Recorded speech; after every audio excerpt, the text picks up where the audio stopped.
আজকে বিএনপি সহ অন্যান্য দল থেকে 300 পরিবার বাংলাদেশ জামাত ইসলামী তেঁতুলিয়াপাড়া ইউনিয়ন শাখায় যোগদান করেছেন।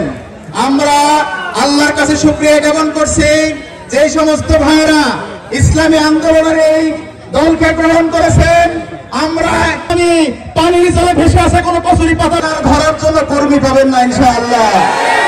কাজী রুহুল আমিনকে গুরুত্বপূর্ণ বক্তব্য দেওয়ার জন্য সম্মানিত প্রিয় উপস্থিতি, এই পর্যায়ে আমাদের সামনে আমার সন্তান কোথায় গেল, কি হলো না হলো এই চিন্তা করে লাগবে না।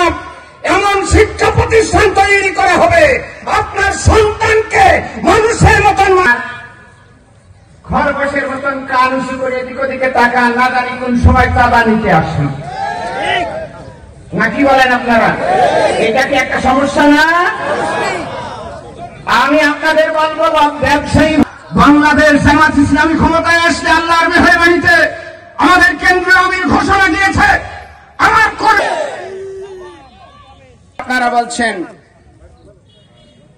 বাংলাদেশ জামাত ইসলামী ক্ষমতায় আসলে দেশ চালাতে পারবে না। আমি বলি ও চিন্তা আপনার করা লাগবে না, ওর চিন্তা বাংলাদেশ জামাত ইসলামী করেই বসে আছে। কারণ যারা ক্ষমতায় থেকে দুর্ঘটনা যেখানেই ঘটেছে বাংলাদেশ জামাত ইসলামী নজিরবিহীন সাহায্য হাতে করে যে দাঁড়িয়েছে।